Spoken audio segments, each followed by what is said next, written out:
Good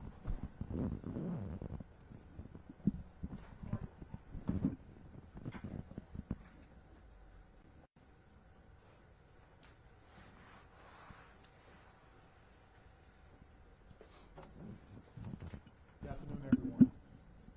Good afternoon, everyone. Good afternoon.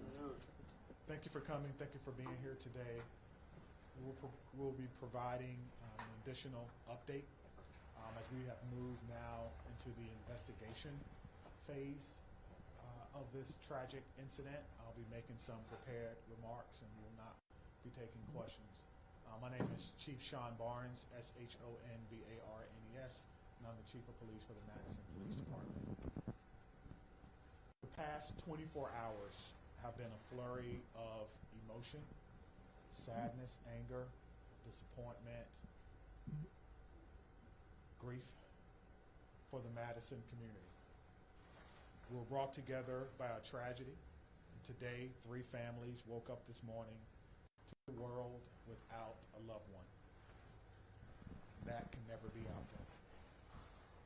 In the midst of this tragedy, our community has come together in an incredible demonstration of support from Madison and indeed the state of Wisconsin and our nation. I cannot express enough gratitude to the many emergency response agencies who provided direct support to the Madison Police Department. We could not be standing here today without the men and women of law enforcement, specifically the Madison Fire Department, surrounding EMS agencies, Dane County Sheriff's Office, Monona PD, Oregon PD, the University of Wisconsin Police Department, the ATF, the FBI, Fitchburg Police Department, and Cottage Grove. A special thank you from me to all of these agencies. Thank you so much. These agencies and many others responded to the scene and or took calls for service within the city of Madison to allow us to focus on this tragic incident. Student reunification with their loved ones could not have happened as swiftly as it did without the assistance of SSM Health Dean Medical Clinic, as well as the Quick Trip. Additionally, many people worked well into the night and supported local restaurants, the community who came together and provided food and other logistical support for our team. Yesterday, we came together as one team, as one Madison, as one country, and we should feel incredibly proud about our response. I'll be providing some updates at this time, but before I do that, I'd like to provide an important clarification. Yesterday, after looking at the computer-aided dispatch system, it seems as if a call came from a second grader. It actually read the call came from a second grade teacher. That was a mistake. That's my responsibility, and I apologize, and I clarify that today. It did not come from a second grader. It read second grade teacher. I will also be providing several investigative updates from the 8 p.m. briefing from last night. The Madison Police Department is committed to transparency.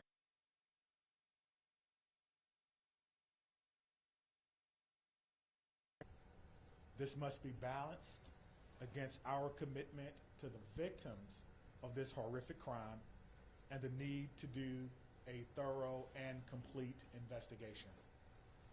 As a result, I recognize many of you may have questions that I cannot answer at this time. I ask for you to keep the victims in your mind and respect their right to a thorough investigation. I also will not be taking questions at the conclusion of this press conference, but your pre-submitted questions serve as the basis for updates that we're providing for you this afternoon. If your question is not answered, it is due to an ongoing investigation. Okay. We know a document has been widely shared on social media. At this time, we cannot verify its authenticity. We have detectives working today to determine where this document originated and who actually shared it online. At this time, we cannot verify the document. We ask that you not share the document or spread any information that may be false. Our department will provide an update on this document when we can. There are always signs of a school shooting before it occurs. Some of you have reached out about Ruppnow's social media activity prior to yesterday's shooting. We're looking into her online activity. We're asking anyone who knew her or who may have insights into her feelings leading up to yesterday to please contact the Madison Area Crime Stoppers. Again, anyone who may have knew what she was feeling or going through at that time, please direct those inquiries to Madison Area Crime Stoppers. That number is 608-266-6014 or at P3 Tips. We will not be releasing specifics about these social media accounts at this time. Identifying a motive is our top priority, but at this time it appears that the motive was a combination of factors. Again, we cannot share that information at this time because we do not want to jeopardize the investigation and those who are currently cooperating with us.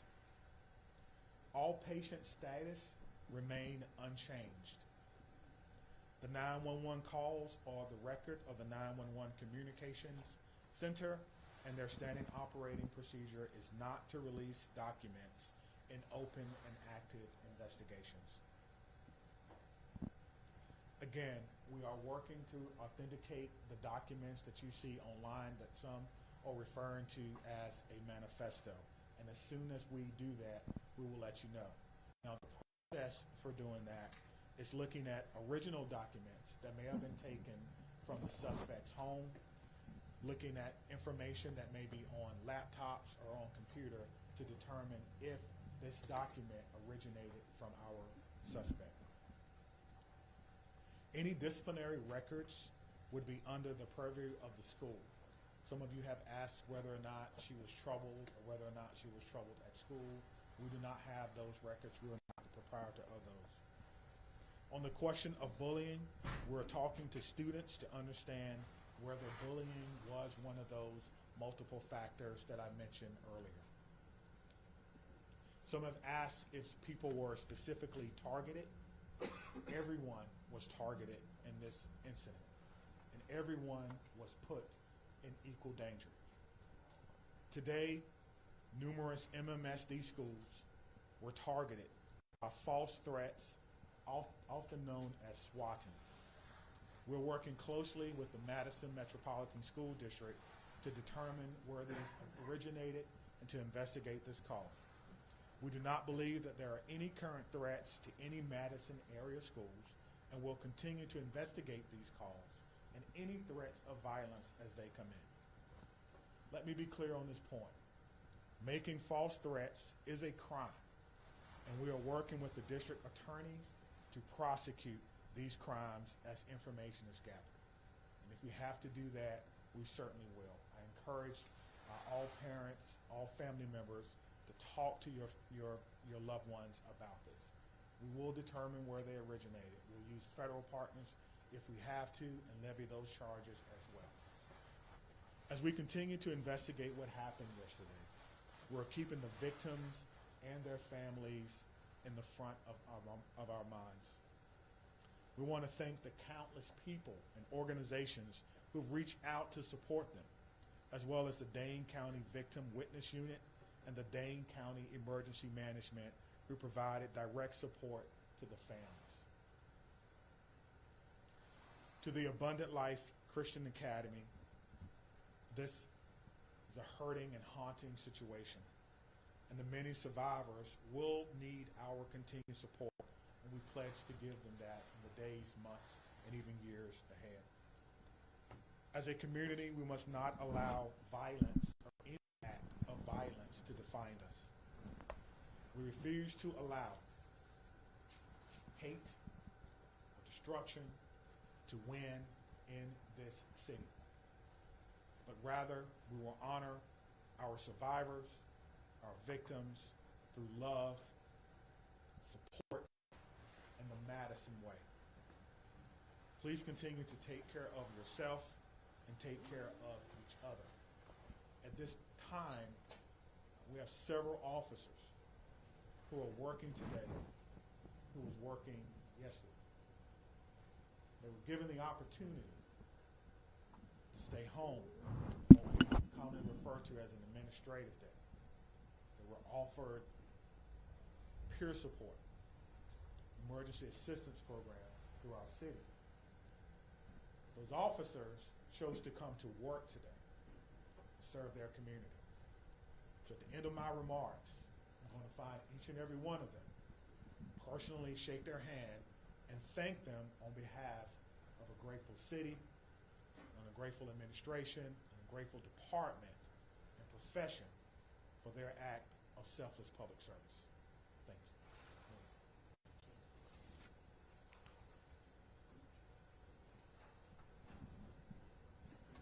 I want to start where the chief ended, which is just asking everyone in this room and within the sound of my voice to take a minute. It's been an incredibly difficult 24 plus hours at this point in time. We're all human, including each and every one of you in the media who is covering this really tragic event. Please remember that you're human and take care of yourselves. We all need to do that. Drink water. Take a moment. Access whatever mental health resources you need. Because that's our job now, is to take care of ourselves so we can take care of each other and our community. Yesterday, the Madison community experienced a terrible and traumatic event. If there's any positive in it, it's that the educators at Abundant Life, our local law enforcement and first responders, and our community partners were prepared to respond. They acted without hesitation to protect our children, and I'm grateful and humbled by their actions.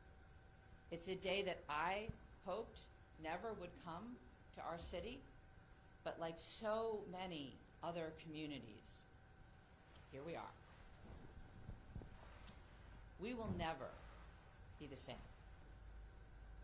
but we will get through this together. I want to ask again that everyone please respect the privacy of the victims, their families, and those in the Abundant Life community. Right now, our full focus is on caring for those impacted. First and foremost, the victims and their families, the Abundant Life students and educators, our first responders, the students and educators across the city who woke up this morning and went into a school building not knowing if they would come home tonight. The incredible bravery of that act. All of our students and educators are feeling scared and vulnerable right now. We are also trying to care for our whole community because I believe we are all fearful and grieving and impacted. Madison is working closely with Dane County, with community partners, with state and federal government resources to provide support and counseling to all those affected. I want to direct folks to a new city resource website that's available at cityofmadison.com/resources, which includes trauma-informed community resources, updates, community mental health resources, and information about vigils, other public events, and where folks can donate to support the Abundant Life families in our community. I want to highlight two things that are also on that website. And once again, that website is cityofmadison.com/resources. If you wish to support the families, the request is that come in the form of financial support through a site set up by the United Way of Dane County.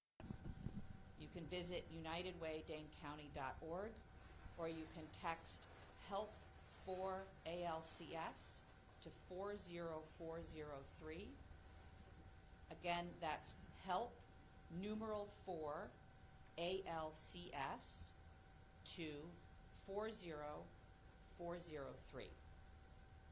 The community is also invited to a vigil tonight by the Vel Phillips statue at the Capitol at 6 p.m. Again, that's at the Capitol building by the Vel Phillips statue at 6 p.m.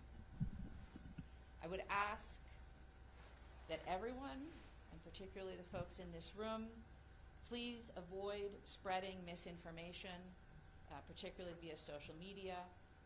Please vet what you share, even if your wish to share is well-intentioned. There's so much that we do not know at this point, and we have to allow law enforcement the time and space for a careful and methodological investigation. Let them do their jobs. And above all, please respect the victims, respect the families, respect this at every level of government and all across our community. I want to thank most particularly our first responders and everyone who mobilized yesterday to help, and certainly Madison Police Department and the many law enforcement agencies that were mobilized, the Madison Fire Department, the Sheriff, the State Patrol, the FBI, the ATF. I want to thank our hospitals that cared for the victims and the medical staff there. I want to thank Dane County, in particular Emergency Management and the Victim Services Unit. They have been incredible. I want to thank SSM Health and the Dean Clinic. They, without hesitation, made their facility available to us. They canceled all appointments. They rearranged they put their staff at our disposal to make sure that the Abundant Life families could be reunited with their students. I couldn't be more grateful to them. I want to thank the United Way, both for setting up the donation site and for mobilizing resources across our community.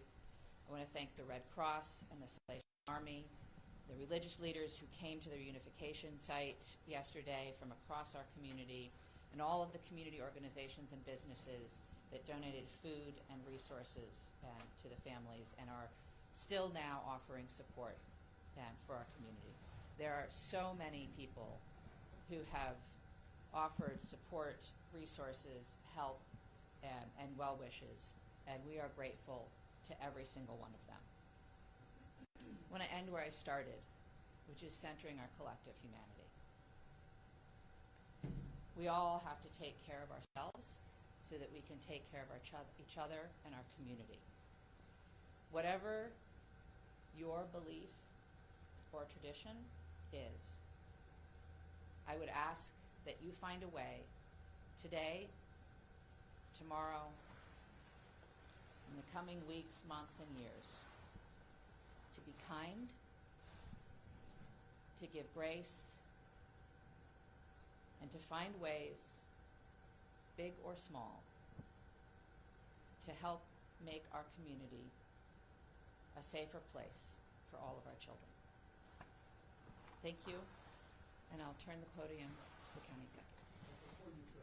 Will answer questions. Oh, I'm sorry, I forget that you're not a local. My name is Satya Rhodes Conway. I'm the mayor of Madison. That's S-A-T-Y-A. Last name RHODES-CONWAY. Satya Rhodes Conway, Mayor of Madison, Wisconsin. Thank you. Good afternoon, everyone. I'm County Executive Melissa Agard, M-E-L-I-S-S-A, A-G-A-R-D. It's unfortunate that we are still having to navigate this absolutely horrific situation in our community. I come before you today as a community leader, as a mom, as a fellow Dane County resident, and like many of you, someone who is continuing to process what unfolded yesterday at Abundant Life Christian School and across our community. My heart aches for the students and families and teachers and the first responders at all levels, from the 911 officers to the folks that are at our coroner's office. Every single one of us has been impacted in an unimaginable reality by this situation. Our kids, my kids, teachers across our community, and in fact across our nation, had to wake up and go to school today, and that was an act of bravery. Parents dropping their children off at after what we witnessed yesterday took an act of bravery and a belief in our community. And that's a bravery we should not have to put on the shoulders of our children and our families and our community. Let me be clear. These everyday actions that we have all experienced over the last 24 plus hours should not require bravery. They should be routine and joyful, especially at the end of a year, wrapping up a semester. Our kids should be laughing and learning and thinking about pajama day as they're heading into the holiday season. But right now, that's not the case. And right now, it's okay to not feel okay. It's how we move forward. And for some, the weight of this tragedy is overwhelming. I'm sure they're feeling sad and anxious and numb. We've heard that even from our police chief. And for others, they might just be feeling a little bit off, unsettled by the images that our news coverage is delivering to them in the fast-breaking social media world. And it's playing on repeat. And I'm grateful for what it is that you all do. But this is impacting people in a different way. And I want you all to know, and across our community, that their feelings are valid and they are not alone. Seeking support, talking to someone you trust, simply admitting that you're not okay is not a sign of weakness. It's actually a sign of strength. And whether you're feeling hopeless or scared or just not quite yourself, know that there are resources here in Dane County and in our community that will be here and continue to be here to support you in order to help people move forward through the healing process. Believe me, we are in this together. That is the Dane County way. That's what we do best. Through painful conversations and tears and hugs and vigils, we're going to heal. We're not going to be the same, but we're going to heal. Part of that process is setting aside complacency and demanding change. As someone who served 12 years in our legislature, had a front row seat to the inaction of addressing gun violence in our communities, I'm not stepping aside from that mission in my life. There's going to be public debate about the motives and other aspects of this mass shooting. But let us remember this fact. Gun violence is the #1 killer of children in this country. That's a legacy we cannot accept. We cannot accept that. Part of the reason I feel so pained by this tragedy is that mass shootings feel like something that's ominous and hovering, and we're all wondering where and when the next one is going to occur. And guess what? It happened here. It happened right here. And I am so proud of the folks that I work with at the county and that the mayor works with in the city and our partners at the federal, state, and local level, and how it is that we've stepped up and responded to support people. Could we do better? Could we do different? I am sure. But did we do well? I am proud of the work that has been done in this community over the last 24 hours. And I assure you all today that we are going to continue to work like hell to stop future tragedies and to support our community that has been harmed by these actions. And for anyone that's out there listening, anywhere in this amazing world that we live, Whether you're grieving, or you're scared, or you're angry, or you're unsure, or you're curious, take care of yourself. Take care of the people who you love and whose lives you touch. Talk to someone, anyone. If you're not comfortable calling a number, there is someone in your life you can reach out to. No one is alone through this. We are strong in Dane County, and together we're going to get through this. And I know that there are questions that we all want answers to. And I am hopeful that we will have those answers sooner than longer. But please give us the time to do this right, so that we can learn how to prevent this from happening in the future and support those that have been most impacted in our community. We are doing everything in our power at all levels in a collaborative way to prevent this type of pain from ever happening again in our community. Can I assure that? No. We are going to work as best as we can to that end. So thank you to each of you for carrying these stories, for taking care of yourselves, and for delivering these messages to the people in our community that just want one more piece of information. Thank you for being here. Right. The county executive and I will take some questions. We obviously cannot answer questions about the investigation, but happy to take others, and we'll turn to Dylan. Sure. Lucas from the State Journal. Thank you. As a former lawmaker, can you just talk generally about what the laws are in Wisconsin in terms of children's access to guns?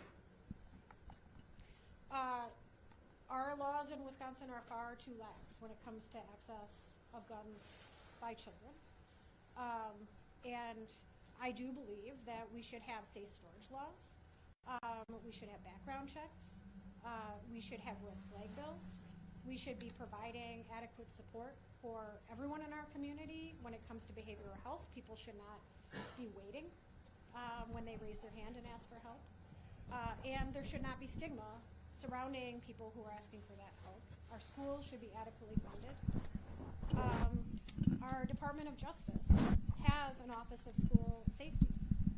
They don't have enough resources, and that is on the legislature.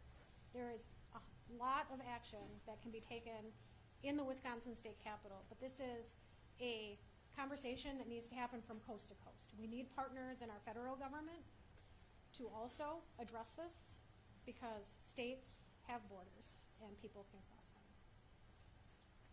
And Maddie from WISD. As public officials, can you speak to the process of vetting information before sharing it publicly, what that looks like behind the scenes? We can try.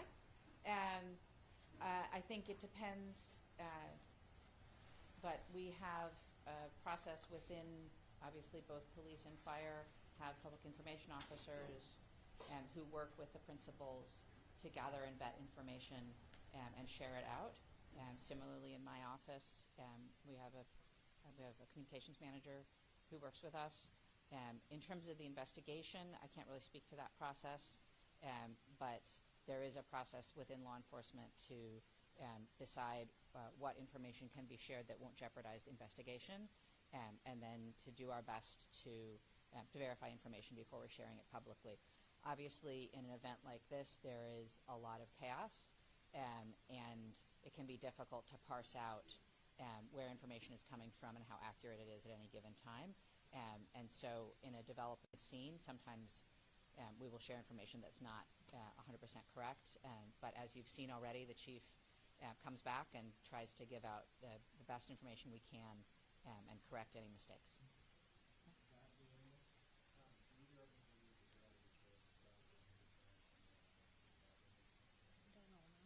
I think it's far too early to comment on that.